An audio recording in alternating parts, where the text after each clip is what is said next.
up, everyone? Good afternoon. Hopefully you guys can hear me.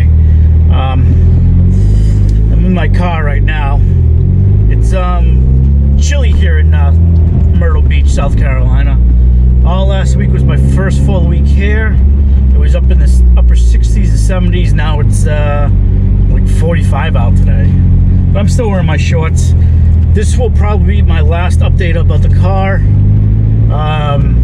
I got my car back November 17th. I'll insert some paperwork clips along with the video.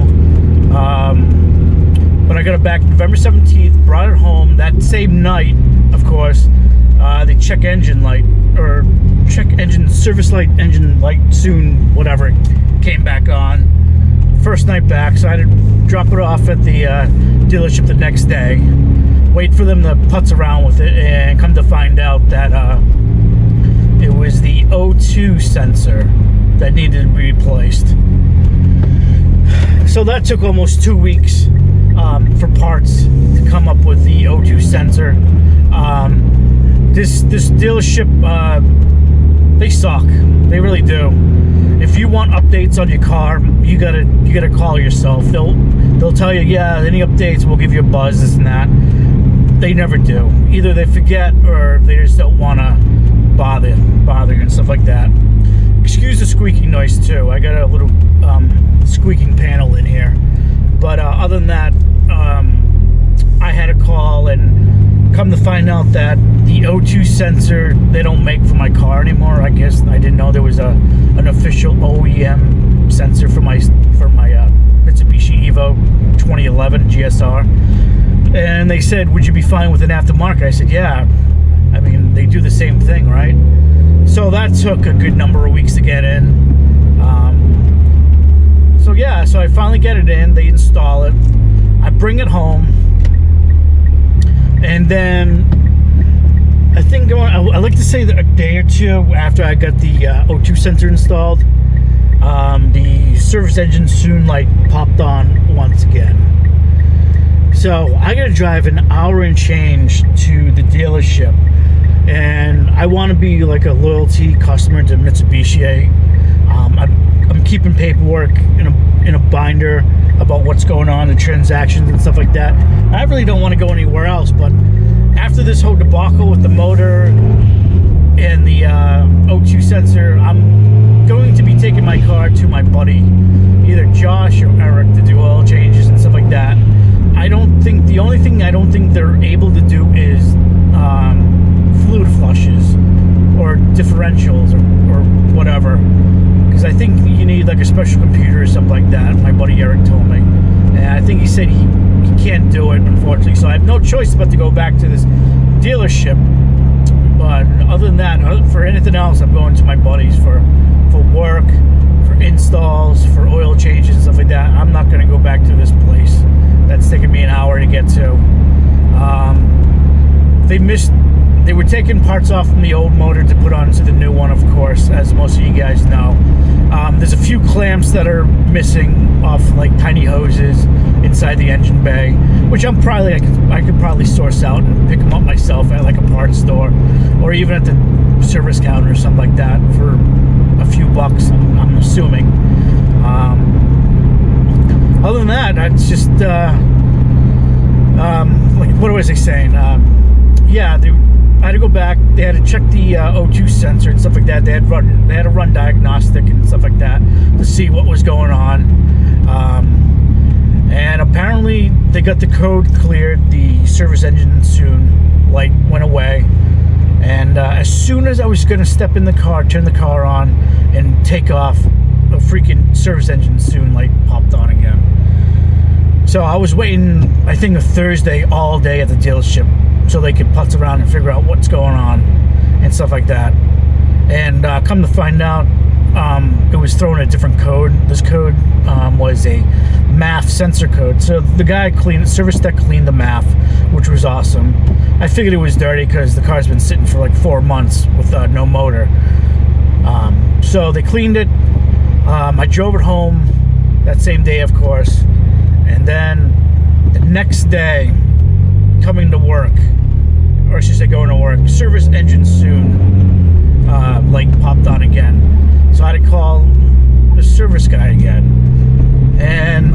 Unfortunately, they couldn't do anything about it because the service tech wasn't there, who works on EVOs, I guess.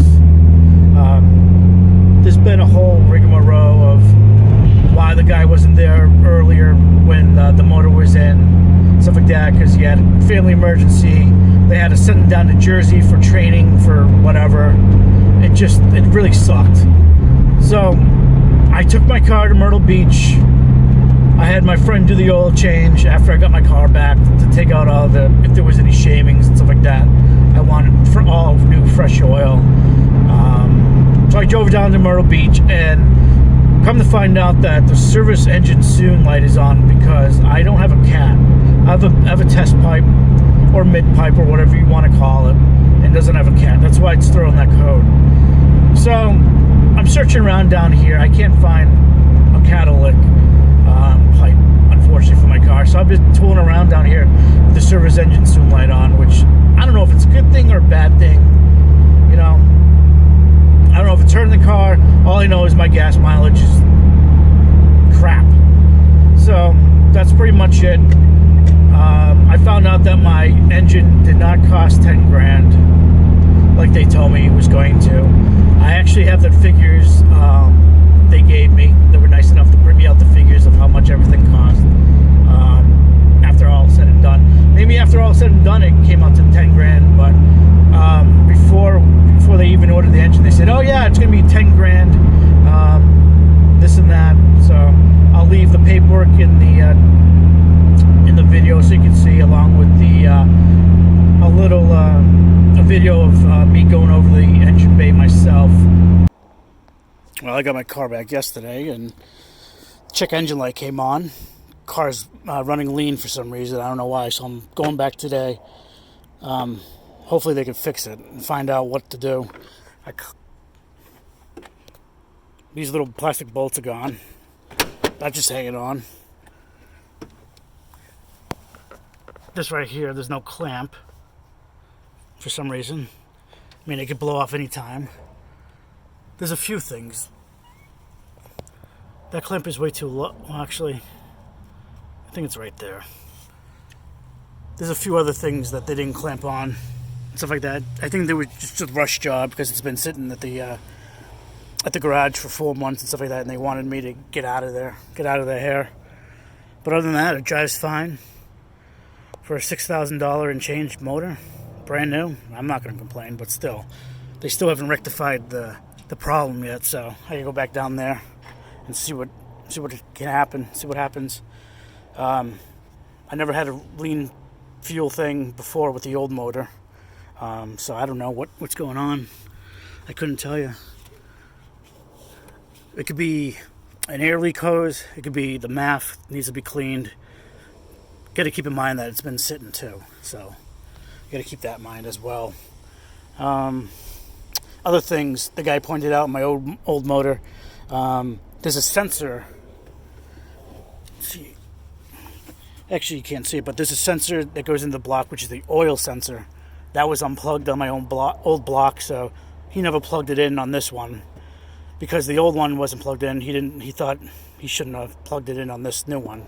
So I got to have him take this off so he could actually plug it in. The turbo was held on by 2 bolts, but they were very loose, so it could have just fallen off anytime. I think right here, oh, you can't see it, but that nut there, that was loose, or I was missing it or something like that. He said there was a few things that were missing on the block, so whoever had this before me did some work or thought they did some work. I don't know, but this sucks.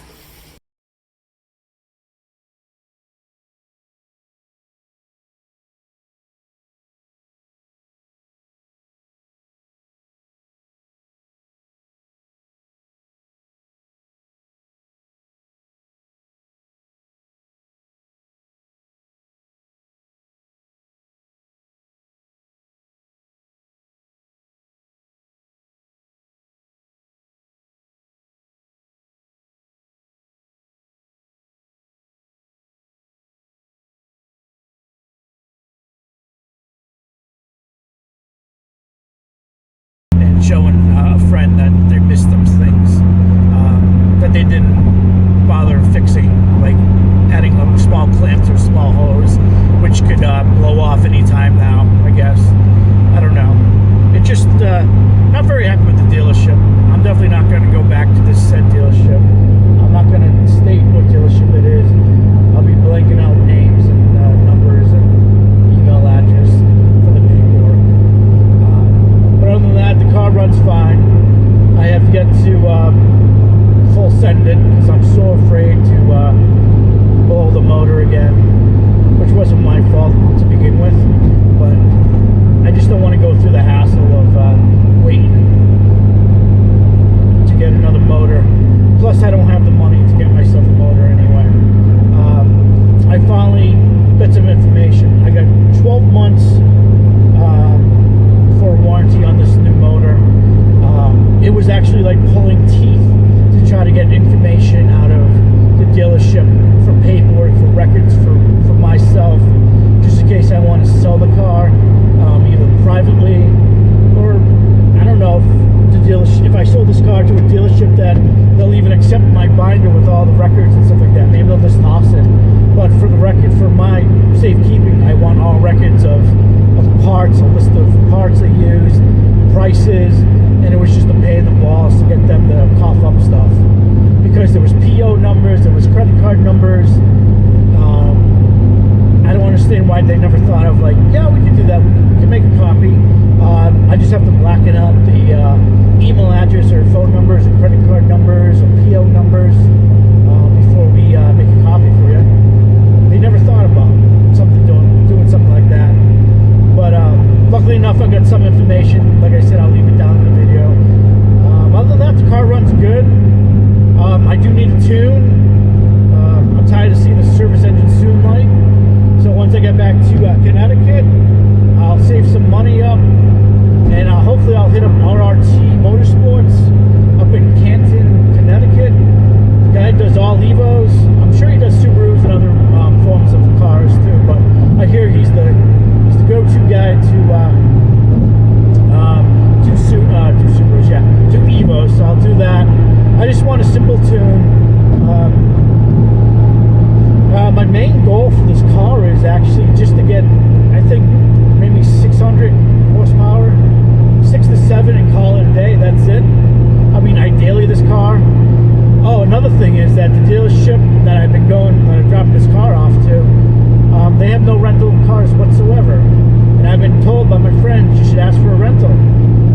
I have. This dealership does not do rental cars. I don't know any dealership that doesn't do rental cars. Please, if you know anybody, any other dealerships around the world, the country that doesn't give up rental cars, let me know. Because this is a first for me. So yeah, they don't do rental cars. So unfortunately, I had to take money out of my not 401k, but my Robinhood account to buy myself a hoopty. And that's when I bought the Mazda 6 2009 car, just to get myself around and through town and stuff like that, because they didn't have a rental car. I'm thankful that I have an okay boss who was letting me use the pickup truck for some time, but I figured that would get old hat. So I decided to say screw it. I gotta take some money out. I didn't want to. I had some good money in Robinhood from investing. So I took the 600 bucks out. I don't mind telling you, and I spent it on the Mazda 6 2009 car. Car runs good. Car needs headlights. The headlights are so filthy. They're so milky. They're so hard to see in the nighttime that I gotta find 2 new pairs of headlights, which I found on eBay. They go for quite a bit of money for 2009 headlights. It's ridiculous. Between 500 and like 800 bucks. Now I could always piece them one at a time, but I'd rather get them all in one swoop. So I found a set for 500 and something on bucks. So I'm just trying to save some money up and hopefully pick them up before I leave. I'll have them shipped either to my buddy Josh's house or Eric's house for safekeeping for the time, since I'm down here in Myrtle Beach. But other than that, this Evo runs good. I've been adding some felt to some of the inner pieces to stop the rattling. I actually jacked up my passenger side door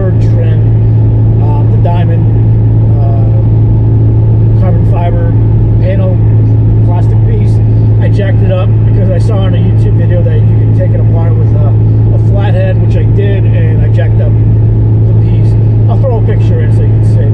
And I had no idea it was screwed in on the other side. So I was yanking and pulling, and I was afraid I was going to break it since plastic breaks quite easily, but I think these Japanese cars, you can pull and bend them quite a bit and they don't break easily, which is amazing. But yeah, I jacked it up. So I'm in the hunt on eBay looking for another trim piece for the car, and it's very hard to find a carbon fiber trim piece for the passenger side door. I wish I would have known that the piece was screwed in from the other side, and I have to take the door off, or the inside door trim off to get to it. I should have Googled it, and I should have went to the EVO forums beforehand, but that was my fault. But other than that, I hope everyone's doing well. Hopefully there'll be more car content this year. We'll see. The kerfuffle really messed everything up. I haven't been to a car meet in over 2 years now because of the kerfuffle. So thanks to that. Then the variant that's out now, who knows what's going on, but I plan on picking some other stuff up. I'm really unsure if I really should pick up a bigger turbo, or I should just get myself a whole set instead of just the turbo itself. I do want a front mount intercooler. It'll probably be from ETS, since I think ETS is the way to go on things. Other than that, car's good. Car runs good. Like I said, I'm not going to full boost it because I'm afraid. I'm such a puss right now that if I do, I'm just going to blow it up or something like that. It's like my friend Josh. He blew up his Speed 3 motor, and he is dead scared to redline it. I did it once, and I think I made him crap his pants. Honestly, that's how I feel right now. Like if I redline this thing, I'm just afraid, but it is what it is. And that's the update. Hopefully you enjoyed. If you didn't, I apologize, but this should be the final update on the car. I just need get rid of the test pipe and get myself a cat test pipe with a cat in it.